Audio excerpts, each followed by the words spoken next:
हरे कृष्णा। राधे राधे। प्रिय श्रोताओं, आज है पौष मास का पुत्रदा एकादशी। तो आज हम श्रवण करेंगे पुत्रदा एकादशी व्रत कथा। हमारे शास्त्रों में कहा गया है, परम भगवान जो सर्वोपरि है उन्हें केवल शुद्ध भक्ति द्वारा प्राप्त किया जा सकता है। यद्यपि वे अपने धाम में निवास करते हैं, फिर भी वे सर्वव्यापी हैं और सभी प्राणी उनके भीतर निवास करते हैं। भागवत गीता के 8वें अध्याय के 22वें श्लोक में भगवान श्री कृष्ण ने स्वयं कहा है कि व्यक्ति सच्ची श्रद्धा और शुद्ध भक्ति से ही परमात्मा की प्राप्ति कर सकता है। अगर मनुष्य शुद्ध हृदय से भक्ति करता है तो अवश्य ही भगवान श्री कृष्ण का प्रेम प्राप्त कर सकता है, उनकी शरण में जा सकता है। परमात्मा जो कि आध्यात्मिक जगत में अपने दिव्य लोक में निवास करते हैं, वे हमारे हृदय में भी रहते हैं और वे भौतिक जगत के प्रत्येक परमाणु में भी व्याप्त है। भगवान सभी स्थानों पर समान रूप से विद्यमान है। वे अपने साकार रूप में 100% व्याप्त रहते हैं। परम ईश्वर केवल एक आध्यात्मिक प्रकाश की आत्मा नहीं है, किंतु वे हमारे जीवन का अभिन्न अंग है, जिनके साथ हमारा कोई ना कोई संबंध जुड़ा होता है। फिर वह कोई भी स्वरूप में हो सकता है। वैदिक संस्कृति के अनुसार ईश्वर का केवल पूजन ही नहीं करना चाहिए, लेकिन उनके साथ एक आंतरिक संबंध भी जोड़ना चाहिए। और जहाँ ऐसे निजी संबंध जुड़ जाता है, वहाँ भगवान स्वयं भक्त के ऋणी बन जाते हैं और अपने भक्त के हृदय में सदैव विराजमान रहते हैं। अपने भक्त को शुद्ध प्रेम भक्ति प्रदान करते हैं। और ऐसी शुद्ध प्रेम भक्ति पाने के लिए अगर व्यक्ति शुद्ध भाव से एकादशी व्रत का पालन करता है तो व्यक्ति के हृदय में भगवान श्री कृष्ण के प्रति अवश्य ही भक्ति उत्पन्न होती है, क्योंकि एकादशी तिथि भगवान नारायण को अत्यंत प्रिय है। और ऐसे ही भक्ति प्रदान करने वाली एकादशी है पौष मास के शुक्ल पक्ष में आने वाली पुत्रदा एकादशी। तो चलिए भगवान श्री कृष्ण की शुद्ध भक्ति प्रदान करने वाली पवित्रता एकादशी की कथा का श्रवण करते हैं। यह उस समय की बात है जब द्वापर युग में भगवान श्री कृष्ण युधिष्ठिर महाराज को लोक कल्याण हेतु एकादशी का महत्व समझा रहे थे। तब युधिष्ठिर महाराज ने भगवान से कहा, हे मधुसूदन, कृपा करके पौष मास में शुक्ल पक्ष में आने वाली एकादशी का महत्व समझाइए। तब भगवान श्री कृष्ण ने उत्तर दिया, हे राजन, मैं इस पवित्र एकादशी का वर्णन अवश्य करूँगा, जिसके श्रवण मात्र से ही व्यक्ति के सभी पाप नष्ट हो जाते हैं और अश्व में एक यज्ञ के समान पुण्य फल प्राप्त होता है। इस एकादशी को पवित्रता एकादशी के नाम से भी जाना जाता है। इस एकादशी की एक सुंदर कथा भी है, जिसे सुनकर आप एकादशी का महत्व समझ पाएंगे। ध्यानपूर्वक सुनिए। ये उस समय की बात है जब द्वापर युग के प्रारंभ में महिष्मतिपुरी नामक राज्य हुआ करता था। यह राज्य अत्यंत समृद्ध था। इस राज्य के राजा महिजीता भी अत्यंत दयालु और शक्तिशाली थे। वे अपनी प्रजा के हर सुख का ध्यान रखते थे। एक पिता की भांति राजा के जीवन में हर प्रकार की सुख सुविधा और संपन्नता थी। प्रजा भी राजा से संतुष्ट और संपन्न थे। राजा के सुखमय जीवन में एक ही दुख का अंधकार था, और वो था कि उसकी कोई संतान नहीं थी। उसके कुल को प्रकाश से भरने वाला कोई कुल दीपक अभी तक नहीं आया था। काफ़ी समय बीत चुका था। अनेक प्रयासों के बाद भी उन्हें कोई संतान प्राप्त नहीं हुई, और आखिरकार थक हार के एक दिन राजा ने अपने सलाहकार ब्राह्मणों की एक सभा बुलाई और उनसे कहने लगे, हे ब्राह्मणों, मैंने इस जीवन में कोई पाप नहीं किया और ना ही कभी भी राजकोष में अनुचित साधनों द्वारा वृद्धि करने का प्रयास किया है। ना ही कभी मैंने देवता और ब्राह्मणों को अर्पित भेंट छीनी है। मैंने अपने प्रजा का पालन अपनी संतान की तरह किया है। मैंने कभी भी कोई अधर्म का आचरण नहीं किया। वैदिक नियमों का श्रद्धापूर्वक पालन किया है, फिर भी मेरा घर मेरा जीवन पुत्र से वंचित क्यों? कृपा आप सभी इसका कारण बताएं। राजा की बात सुनकर सभी विद्वान और ब्राह्मणों ने आपस में चर्चा की। अनेक शास्त्र छान मारे, लेकिन कुछ समझ नहीं आ रहा था। आखिर अंत में उन्होंने यह निर्णय किया कि वे नगर से बाहर जंगल में जाएंगे, जहाँ अनेक ऋषि मुनि अपने भिन्न भिन्न आश्रमों में तपस्या कर रहे थे। सभी विद्वान जन निकल पड़े अपने प्रजा वत्सल राजा की समस्या का समाधान ढूंढने के लिए। जंगल में आगे जाते हुए उन्होंने एक महान ऋषि का आश्रम देखा, जो कि स्वयं ऋषि के तेज के कांतिमान था। और यह आश्रम था महान ऋषि लोमस मुनि का, जिनकी आयु के विषय में अंदाजा लगाना असंभव है। और ऐसा इसलिए है क्योंकि लोमस ऋषि को मिले हुए वरदान के अनुसार वे तब तक इस पृथ्वी पर रहेंगे जब तक उनके शरीर के सारे बाल नहीं गिर जाते, और उनके शरीर का एक बाल ब्रह्मा जी के 12 घंटे बाद यानी 4 अरब 320 करोड़ वर्षों के बाद गिरता है। आश्चर्य की बात यह थी कि लोमन ऋषि के शरीर पर अत्यधिक मात्रा में ऐसी केश राशि विद्यमान थी। तो इस तथ्य से हम समझ सकते हैं कि लोमस ऋषि वास्तव में इतने वर्षों से तपस्या करने के कारण कितने ज़्यादा तेजस्वी और त्रिकाल ज्ञान बन चुके होंगे। ऋषि को देखकर राजा की विद्वान जनों की मंडली ने उन्हें दंडवत प्रणाम किया। ऋषि मसस ने उन्हें आशीर्वाद देते हुए उनके आगमन का कारण पूछा, तो इसके उत्तर में विद्वान जनों ने राजा की व्यथा की कौतुका सुनाई। उनकी बात सुनकर ऋषि कुछ समय मौन हो गए। वे ध्यान में बैठकर समाधिस्थ हो गए। कुछ समय तक उन्होंने मंथन किया और शायद कुछ देखा भी, और फिर आंखें खोली। ऋषि ने कहा, आपके राजा अत्यंत धर्मपरायण हैं, लेकिन पूर्व जन्म में किया गया एक अपराध उन्हें इस जन्म में भी पीड़ा दे रहा है। ऋषि के वचन सुनकर विद्वान जनों ने जिज्ञासावश पूछा, हे ऋषिवर, ऐसा क्या अपराध किया था हमारे राजा ने? तो ऋषि कहते हैं, आपके राजा पूर्व जन्म में एक व्यापारी थे।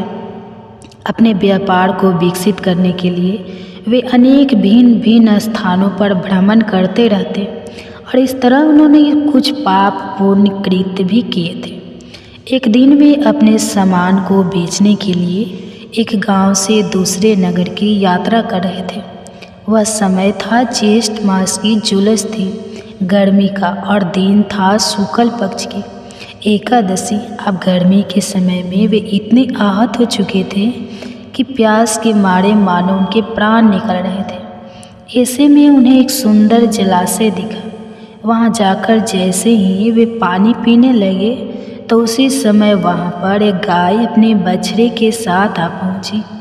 वे दोनों भी गर्मी के कारण अत्यंत प्यासे थे, लेकिन जैसे ही उन्होंने वहां पानी पीना आरंभ किया, उसी क्षण राजा चिल्लाने लगा, हटो हटो यहाँ से, मुझे अधिक प्यास लगी है, पहले मैं पानी पीऊँगा, दूर हो जाओ यहाँ से, जाओ। इस प्रकार स्वार्थवश राजा ने निर्दयतापूर्वक उस गाय और उसके बछड़े को वहाँ से धक्का दे दिया और स्वयं पानी पीने लग गया। गाय और उस नवजात बछड़े के प्रति किए गए इस अपराध के कारण राजा इस जन्म में भी निसंतान रह रहे हैं। ऋषि लोमस की बात सुनकर राजा के ब्राह्मण ने कहा, हे ऋषिवर, वेदों का तो कथन यह है कि पुण्य अर्जित करके मनुष्य पिछले जन्मों के पापों का नाश कर सकता है, तो क्या आप कोई ऐसा उपाय बता सकते हैं जिससे हमारे राजा अपने पूर्व जन्म के पापों से मुक्त हो पाए? इसके उत्तर में लोमस ऋषि ने कहा, पौष मास के शुक्ल पक्ष में आने वाली पवित्र एकादशी को पुत्रदा एकादशी भी कहा जाता है। राजा के साथ साथ आप सभी इस एकादशी का निष्ठा और नियम पूर्वक पालन करिए और द्वादशी के दिन इससे जो भी पुण्य फल प्राप्त हो उसे अपने राजा को समर्पित कर दीजिए। इस प्रकार राजा अपने अपराध से मुक्त हो जाएंगे और उन्हें संतान की प्राप्ति अवश्य होगी। ऋषि की बात सुनकर सभी विद्वान जन और ब्राह्मण अत्यंत प्रसन्न हो गए। वे वापस अपने राज्य में लौट आए और राजा को भी यह शुभ समाचार कह सुनाया। पौष मास के शुक्ल पक्ष में जब पवित्रता एकादशी आई तो राजा ने अपने परिवार और समस्त प्रजाजन के साथ इस एकादशी का श्रद्धापूर्वक पालन किया और उसके पुण्य फल स्वरूप एक सुंदर और स्वस्थ राजकुमार की उन्हें प्राप्ति हुई। कथा का रसपान करते हुए राजा ने इस एकादशी व्रत का पूरी निष्ठा के साथ पालन किया। तो इस कथा का समापन करते हुए भगवान श्री कृष्ण ने कहा, हे युधिष्ठिर महाराज, जो भी इस एकादशी व्रत का पालन करता है, उसकी कथा का श्रवण या पाठन करता है, उसे पुत्र प्राप्ति होती है, उसके समस्त पाप नष्ट हो जाते हैं। और इतना ही नहीं, इस कथा का श्रवण मात्र करने से भी व्यक्ति को अश्वमेध यज्ञ का फल प्राप्त होता है, जो कि इस कथा को सुनने के बाद अभी आपको मिल रहा है, तो इसलिए पवित्र उपना एकादशी का महिमा मंडल करते हुए इस कथा को उन सभी लोगों को अभी शेयर कर दीजिए जिन्होंने अभी तक इसे नहीं सुना है, और आज के दिन उन्हें सुनना चाहिए। इस एकादशी का व्रत जितना महत्वपूर्ण है उतना ही महत्वपूर्ण है उसका निर्धारित समय के अंदर विधि पूर्वक पालन करना है। और इस पवित्र उपना एकादशी का पालन करने की विधि क्या है, यह जानने के लिए आपके अपने चैनल को वंदना काव्या को सब्सक्राइब कर लीजिए, नोटिफिकेशन ऑन कर लीजिए, जिसकी कथा आज शाम को हम इसी चैनल पर लेकर आएंगे। आप हमारे चैनल पर बने रहिएगा। अब आइए श्रवण करते हैं एक और पुण्य फल देने वाली भगवान विष्णु की महिमा की कथा। प्रिय श्रोताओ, हमारी जिंदगी में बेटा बनकर, बेटी बनकर, दामाद बनकर और बहू बनकर कौन आता है, कभी सोचा है आपने? तो आइए जानते हैं इस कहानी के द्वारा। एक फौजी था, उसके माता पिता की मृत्यु हो गई थी। उसके ना तो कोई बहन थी, ना ही कोई भाई था, और उसकी शादी नहीं हुई थी, इसलिए वह बिल्कुल ही अकेला रहता था। अकेले ही कमा कमा के फौज में ही अपना पैसा जमा किया करता था। थोड़े दिन में एक शेर जी जो फौज में अपना माल सप्लाई करते थे, उनसे उनका परिचय हो गया और आपस में उनकी दोस्ती हो गई। शेर जी ने फौजी से कहा कि तुम्हारे पास पैसा है, वो उतने के उतना ही पड़ा रहता है, वह पैसा तुम मुझे दे दो, मैं उस पैसों से कारोबार करूँगा, तो मैं उस पैसे पर तुम्हें ब्याज दूंगा, जिससे कि तुम्हारे पैसे से पैसे बढ़ जाएगा, इसलिए वह पैसा तुम मुझे दे दो। तो फौजी ने पैसा सेठ जी को दे दिया। सेठ जी ने कारोबार में वह पैसा लगा दिया और उनका कारोबार चमक गया, खूब कमाई होने लगी, कारोबार बढ़ गया। थोड़े ही दिन में लड़ाई छिड़ गई। लड़ाई में फौजी अपनी घोड़ी पर बैठकर लड़ने गया। घोड़ी इतनी बदतमीज थी कि जितनी ज़ोर ज़ोर से लगाम खींचे उतनी ही तेज भाग। लगाम खींचते खींचते उसके गलफर तक कट गए, लेकिन वो दौड़कर दुश्मनों के गोल घेरे में जाकर खड़ी हो गई। दुश्मनों ने एक ही वार किया और फौजी मर गया और घोड़ी भी मर गई। अब सेठ जी को जब यह मालूम हुआ कि फौजी मर गया, तो सेठ जी बड़े खुश हुए कि उसका तो कोई उत्तराधिकारी भी नहीं है ना ही अब यह पैसा किसी को देना पड़ेगा, ना ही ब्याज देना पड़ेगा। अब मेरे पास पैसा भी हो गया, कारोबार भी चमक गया और लेने वाला भी नहीं रहा। तो सेठ जी बड़े खुश हुए। कुछ ही दिन के बाद सेठ जी के घर में लड़का पैदा हो गया। अब सेठ जी और खुश हो गए कि भगवान की बड़ी दया हो गई, बेटा भी हो गया, खूब पैसा भी हो गया, कारोबार भी हो गया, लड़का भी पैदा हो गया, लेने वाला भी मर गया। सेठ जी बहुत खुश हुए। वह लड़का इतना होशियार था, पढ़ने लिखने में बहुत होशियार था और बहुत ही समझदार भी था।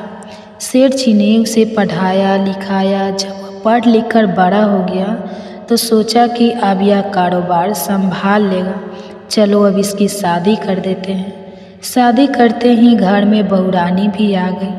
अब उन्होंने सोचा कि चलो बच्चे की शादी हो गई, अब कारोबार संभाल लेगा, लेकिन कुछ ही दिन में बच्चे की तबीयत खराब हो गई। अब सेठ जी डॉक्टर के पास, हकीम के पास, वैद्य के पास दौड़ रहे हैं। वैद्य जी जो भी दवा खिला रहे हैं वह दवा असर ही नहीं करती, बीमारी बढ़ती ही जा रही, पैसा बर्बाद हो रहा और पैसा घटती ही जा रही, रोग हटने का नाम ही नहीं ले रहा और पैसा भी खूब लग रहा है। अंत में डॉक्टर ने कह दिया कि मरीज इलाज हो गया है, इस बीमारी की कोई भी इलाज नहीं, इसको अब असाध्य रोग हो गया है, यह बच्चा 2 दिन में मर जाएगा। डॉक्टरों के जवाब देने पर सेठ जी निराश होकर बच्चे को लेकर रोते हुए आ रहे थे कि रास्ते में ही एक आदमी मिल गया। उन्होंने कहा कि अरे सेठ, क्या हुआ, इतने दुखी क्यों लग रहे हो? सेठ जी ने कहा कि ये मेरा जवान बेटा था, हमने सोचा बुढ़ापे में हमारी मदद करेगा, अब यह बीमार हो गया। बीमार होते ही हमने इसके इलाज के लिए खूब पैसा खर्च किया, जिसने जितना मांगा उतना दिया, लेकिन आज डॉक्टरों ने जवाब दे दिया कि अब ये नहीं बचेगा, असाध्य रोग हो गया, इसे इलाज मर्ज है, अब ले जाओ घर, 2 दिन में मर जाएगा। आदमी ने कहा कि अरे सेठ जी, तुम क्यों दिल छोटा कर रहे हो? मेरे पड़ोस में ही एक वैद्य जी रहते हैं जो कि दावा देते हैं 2 आने की पूड़ियाँ खाकर मुर्दा भी उठकर खड़ा हो जाता है। जल्दी से तुम वैद्य जी की दवा ले आओ। सेठ जी दौड़े दौड़े गए, 2 आने की पूड़ियाँ ले आए और पैसा दे दिया। दवाई की पूड़ियाँ बच्चे को खिलाई, बच्चा पूड़ियाँ खाते ही मर गया। अब सेठ जी रो रहे हैं, सेठानी भी रो रही है और घर में बहू रानी और पूरा गांव भी रो रहा। गांव में शोर मच गया कि बहू रानी की कमर जवानी में ही टूट गई। सब लोग रो रहे हैं। तब एक महात्मा जी आए।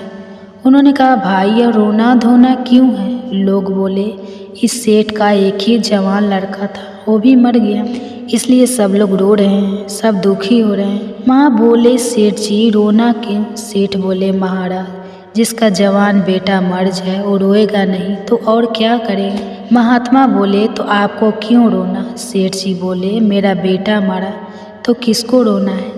महात्मा जी बोले कि उस दिन तो आप बड़े खुश थे। सेठ जी ने पूछा, किस दिन? महात्मा बोले, फौजी ने जिस दिन आपको पैसा दिया था। सेठ जी बोली, हाँ, तो कारोबार के लिए पैसा मिला था तो खुशी तो होनी थी। महात्मा जी बोले, और उस दिन तो आपकी खुशी का ठिकाना ही नहीं था। सेठ जी ने पूछा, किस दिन?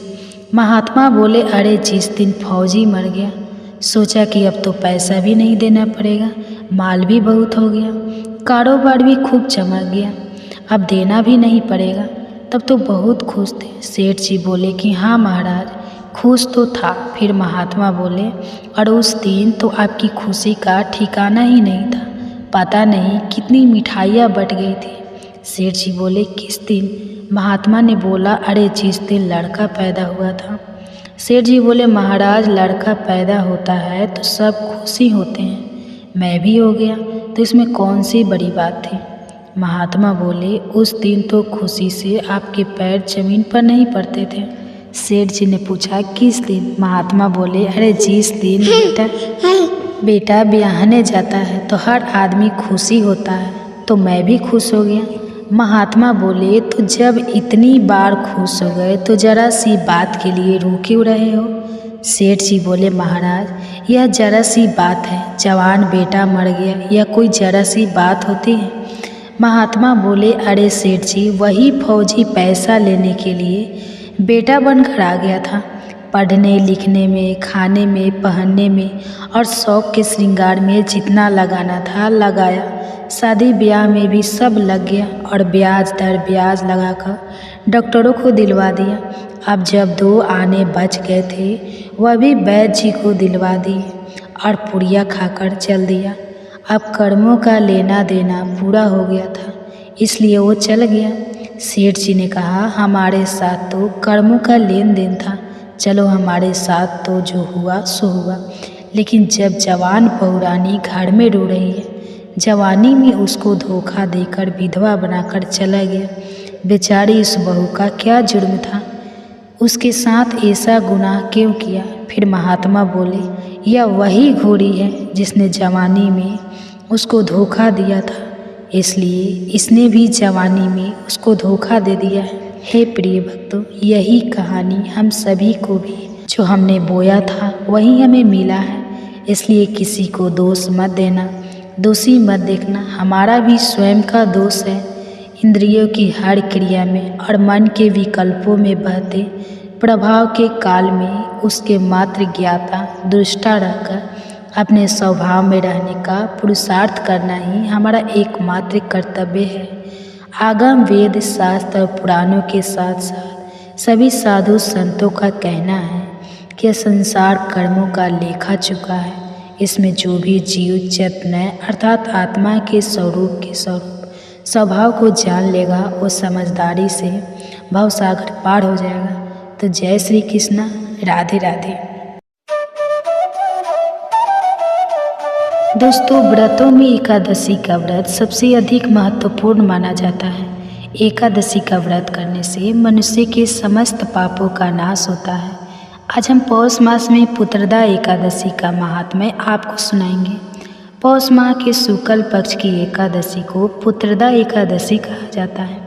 इस वर्ष यह एकादशी 9 जनवरी को पड़ रही है। तो चलिए जानते हैं पुत्रदा एकादशी का महात्म्य और कथा। एक बार धर्मराज युधिष्ठिर भगवान श्री कृष्ण से पूछते हैं, हे केशव, तुम तो सब कुछ जानते हो, तुम सर्वज्ञाता हो। संसार में मनुष्य के कल्याण के लिए तुमने बहुत ही महत्वपूर्ण गीता का उपदेश भी दिया है और तुमने मुझे अनेक व्रतों और एकादशी का भी महत्व बता दिया है। किंतु आज मैं तुमसे पौष मास के शुक्ल पक्ष में आने वाली एकादशी का महत्व जानना चाहता हूँ। उस एकादशी का क्या नाम है, उसकी विधि क्या है तथा उस एकादशी के दिन किस देवता का पूजन किया जाता है। भगवान श्री कृष्ण कहते हैं, हे राजन, संसार के कल्याण के लिए आपने उत्तम प्रश्न किया है, इसलिए मैं आपको पौष के शुक्ल पक्ष में आने वाली एकादशी का महत्व समझाता हूँ। और इस दिन मनुष्य को पुत्र, धन, संपत्ति, वैभव आदि की प्राप्ति के लिए कौन से कार्य करना चाहिए, इसके बारे में भी बताता हूँ, इसलिए आप इसे ध्यानपूर्वक सुने। हे राजन, पौष के शुक्ल पक्ष की एकादशी को पुत्रदा एकादशी कहा जाता है। मनुष्य को विधि पूर्वक इस एकादशी का व्रत करना चाहिए। यह सब पापों को हरने वाली उत्तम विधि है। समस्त कामनाओं को पूर्ण करने वाले भगवान नारायण स्थिति के आदि देवता हैं। अब मैं तुम्हें पुत्रदा एकादशी का फल प्रदान करने वाली एक महान कथा सुनाता हूँ। इस कथा का श्रवण करने मात्र से ही मनुष्य को 100 यज्ञ करने का फल प्राप्त होता है। उससे उत्तम संतान की प्राप्ति होगी और धन धान्य से उसका जीवन भर जाएगा। इसलिए हे राजन, आप इस कथा को ध्यानपूर्वक सुनिए। फिर महाराज युधिष्ठिर कहते हैं, हे केशव, मैं अत्यंत भाग्यशाली हूँ जो तुम्हारे मुख से मुझे यह कथा सुनने को मिल रही है। मैं जन्म जन्मों तक तुम्हारी ऋणी ही रहूँगा। फिर भगवान श्री कृष्ण कहते हैं, हे राजन, पूर्व काल की बात है, एक अत्यंत शोभयाम नगरी थी जिसका नाम था भद्रावती। यह नगरी धन धान्य से भरपूर धार्मिक लोगों से व्याप्त हुआ करती थी। उस नगरी के सम्राट महाराज सुकेतुमान थे। तुमान एक महान राजा थे। उनके राज्य में प्रजा अत्यंत सुखी और समृद्ध थी। महाराज ने अपनी प्रजा का पालन खुद की संतान की भांति किया। प्रजा को कभी किसी चीज़ की कमी नहीं पड़ने दी। महाराज अत्यंत धार्मिक, ईश्वर पर आस्था रखने वाले तथा दान धर्म करने में व्यस्त रहते थे। महाराज की पत्नी का नाम चंपा था, जो चरित्रवान, गुणवान तथा पतिव्रता नारी थी। वे सदैव ईश्वर की भक्ति में लीन, पूजा पाठ तथा धार्मिक अनुष्ठान किया करती थी। किंतु दुर्भाग्य से अनेक वर्ष बीत जाने के बाद भी उनकी कोई संतान नहीं हुई। उनके वंश को आगे बढ़ाने वाला कोई नहीं था, जिससे महाराज सदैव चिंतित रहते थे। इससे केवल राजा भी दुखी नहीं थे, बल्कि राजा की प्रजा और महाराज के पितृ भी परलोक में दुखी रहा करते थे। महाराज के द्वारा जो जल अपने पितरों को दिया जाता था, वह भी उनके शोक के कारण उबलने लगता था, जिसे पितृ ग्रहण नहीं कर पा रहे थे। जिससे पितृ भी महाराज के द्वारा दिए गए भोग को स्वीकार नहीं कर पाते थे।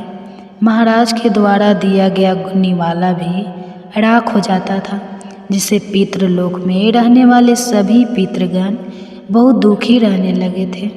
उनकी भी तृप्ति नहीं हो पा रही थी। सभी चिंतित थे कैसे महाराज को पुत्र की प्राप्ति होगी। पुत्र के बिना कैसे महाराज और उनके पूर्वजों का उद्धार होगा। शास्त्री कहते हैं कि पुत्र के द्वारा ही मनुष्य को मृत्यु के पश्चात मोक्ष की प्राप्ति होती है। पुत्र जब धरती पर श्राद्ध तर्पण आदि कार्य करता है तो इससे स्वर्ग लोक के पितरों को संतुष्टि मिलती है। महाराज ने पुत्र प्राप्ति के लिए अनेक उपाय किए, अनेक अनुष्ठान भी किए, अनेक वैद्य और चिकित्सक भी बुलाए, किंतु उन्हें पुत्र की प्राप्ति नहीं हुई, जिससे महाराज हमेशा दुखी और उदास रहने लगे।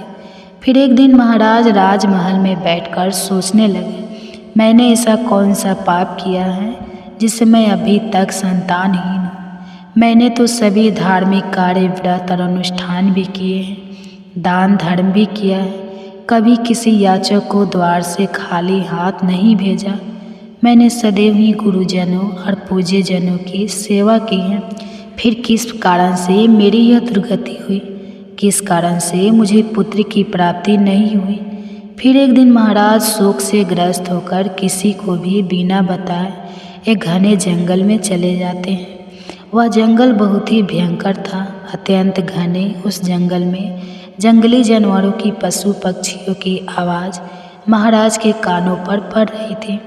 रास्ते में चलते वक्त दूर से हाथियों की, सियार की, बाघ की आवाज़ सुनाई देती थी, किंतु महाराज अकेले होकर भी भयभीत नहीं हो रहे थे। जहाँ देखो वहाँ पर मृग, वानर आदि जानवर दिखाई पड़ रहे थे। महाराज उस जंगल में घूम घूम कर उस वन की शोभा देख रहे थे, उस सुंदर दृश्य को निहार रहे थे। उस जंगल में घूमते घूमते दोपहर हो गई। फिर महाराज को भूख और प्यास सताने लगी। वे जल की खोज में वन में ही इधर उधर भटकने लगे। चलते चलते महाराज उस वन के बहुत अंदर तक चले गए। फिर उन्हें उस स्थान पर एक अत्यंत रहस्यमय और सुंदर सरोवर दिखाई पड़ा। उस सरोवर के पास एक बहुत ही सुंदर आश्रय था, जिसमें ऋषि मुनि निवास करते थे। जैसे ही राजा ने उस आश्रम की ओर देखा तो उन्हें कुछ शुभ संकेत दिखाई पड़े। उनकी दाहिनी आंख और दाहिना हाथ फड़कने लगा, जो कि उत्तम फल की सूचना दे रहा था। फिर महाराज की दृष्टि उस स्थान पर पड़ी जहाँ सरोवर के तट पर वृक्ष के नीचे कुछ मुनि वेदों का पठन कर रहे थे। इस अत्यंत सुंदर दृश्य को देखकर महाराज को बड़ी प्रसन्नता हुई। वे अति विलंब ना करते हुए शीघ्रता से उस मुनियों के पास चले गए और उनके सामने जाकर खड़े हो गए और जमीन पर बैठकर उनकी वंदना करने लगे, उन्हें बारंबार नमस्कार करने लगे। जब महाराज ने उन मुनियों को बारंबार दंडवत किया तो वे मुनि बोले, हे राजन, हम आपकी विनम्रता से अत्यंत प्रसन्न हैं। आप किस कारण से इस घोर वन में चले आए हैं? आप अभी भी जवान हैं। इस उम्र में आपको राजपाट का त्याग करके वन में जाना शोभा नहीं देता। तब महाराज बोले, हे महात्माओं, आपको प्रणाम है। मैं भद्रावती नगरी का नरेश हूँ। मैं भूख और प्यास से व्याकुल होकर जंगल में भटकता हूँ। इस स्थान पर आया हूँ तो मुझे यह अत्यंत सुंदर सरोवर दिखाई पड़ा। यह मेरा सौभाग्य है कि आप महात्माओं से मुझे दर्शन हुए हैं। मैं आप सभी के दर्शन करके धन्य हुआ। विधाता ने मुझे किसी कारण से ही इस स्थान पर भेजा है। हे मुनिजन, कृपा आप मुझे बताइए, आप कौन हैं, आपके क्या नाम है, किस प्रयोजन से आप सभी इस स्थान पर एकत्रित हुए हैं। कृपया आप मुझे अपना परिचय देकर मुझ पर उपकार कीजिए। फिर वे मुनि बोले, हे राजन, हम लोग विश्वदेव हैं। हम इस स्थान पर स्नान करने के लिए आए हैं। माघ मास निकट आया है। आज से 5 दिन के बाद माघ मास का आरंभ हो जाएगा। माघ मास में स्नान करने का बड़ा महत्व होता है। आज के दिन पुत्रदा एकादशी है, जिसका व्रत करने से मनुष्य को पुत्र की प्राप्ति होती है। यह बात सुनकर महाराज सुकेतु मान बहुत प्रसन्न होते हैं और उन मुनियों से पूछते हैं, हे मुनियों, मैं अत्यंत दुखी हूँ। मेरी कोई संतान नहीं है। मैंने सब प्रकार के अनुष्ठान, पूजा पाठ, दान धर्म किए हैं, किंतु किसी अज्ञात पाप के कारण मुझे पुत्र की प्राप्ति नहीं हो रही है, जिससे मैं और मेरी पत्नी बहुत दुखी हैं। कृपया आप अपनी दिव्य दृष्टि से बताइए कि मेरे द्वारा कौन सा पाप हुआ है और उस पाप से मुक्ति के लिए मुझे क्या करना चाहिए तथा इस पुत्रदा एकादशी का व्रत किस प्रकार से करना चाहिए। कृपया मुझे ज्ञान देकर अनुग्रहित करें। राजा के द्वारा इस प्रकार से कहने पर मुनि अपनी दिव्य दृष्टि से देखने लगते हैं और महाराज को उनके पूर्व जन्म का वृत्तांत सुनाने लगते हैं। हे राजन, आपको यह श्राप आपके पूर्व जन्म के दोष के कारण लगा है। पूर्व जन्म में आप एक दूसरों का धन चूसने वाले वैसे थे। आप धोखे से दूसरों का धन हड़प लेते थे। एक दिन आप गांव के बाहर गायों के लिए बनाई गई बावली पर पानी पीने को रुके थे। तब उस स्थान पर एक गाय अपने बछड़े के साथ आ गई। वह गाय और उसका बछड़ा बहुत प्यासे थे और उष्णता के ताप से पीड़ित थे। आपने उस गाय को और उसके बछड़े को पानी पीने नहीं दिया और उन्हें मारकर वहाँ से भगा दिया और खुद उस बावली का जल भी पी लिया। इसी घोर पाप के कारण आप इस जन्म में पुत्रहीन बन गए हैं। जो मनुष्य गायों को मारता है, उनकी बावली को तोड़ता है, जो प्याली गायों को पानी नहीं पिलाता, उसे घोर पाप लगता है। इस बात को सुनकर महाराज को बड़ा दुख हुआ और वे पश्चाताप की अग्नि में जलने लगे। महाराज दुखी होकर कहने लगे, हे मुनियों, मैंने जाने अनजाने में बहुत बड़ा पाप किया है। मैं इस पाप का प्रायश्चित करना चाहता हूँ। कृपया आप मुझे कुछ उपाय बताइए। फिर वे मुनि कहते हैं, हे राजन, आज पुत्रदा एकादशी है। आप यहीं पर आकर इस एकादशी का व्रत करें। यह व्रत बहुत महान है और पुत्र प्रदान करने वाला है। इस व्रत की तीनों लोकों में ख्याति है। आज तुम इस व्रत का पालन करो और हमारे आश्रम में स्थित गायों की सेवा करो, उनकी पूजा करो तथा उन्हें भोजन कराओ और भगवान विष्णु के प्रसाद को ग्रहण करो। तुम्हें अवश्य पुत्र प्राप्त होगा। महाराज ने फिर वैसा ही किया। उन्होंने मुनियों का कहना मानकर श्रद्धापूर्वक व्रत का पालन किया, आश्रम में स्थित गायों की सेवा की, उन्हें हरा चारा खिलाया और उनका पूजन किया। उन मुनियों के उपदेश का विधि पूर्वक पालन करके उन्होंने पुत्रदा एकादशी का अनुष्ठान किया। फिर द्वादशी को पारण करके मुनियों के चरणों में मस्तक झुकाकर उन्हें बारंबार प्रणाम किया। इस प्रकार से पुत्रदा एकादशी का व्रत करने से तथा इस दिन गायों की सेवा करने से, उन्हें चारा खिलाने से राजा के सभी पाप नष्ट हो गए और महाराज लौटकर अपने महल में आ गए। महाराज को देखकर रानी भी अत्यंत प्रसन्न हुई। फिर रानी ने कुछ ही दिनों में गर्भ धारण किया।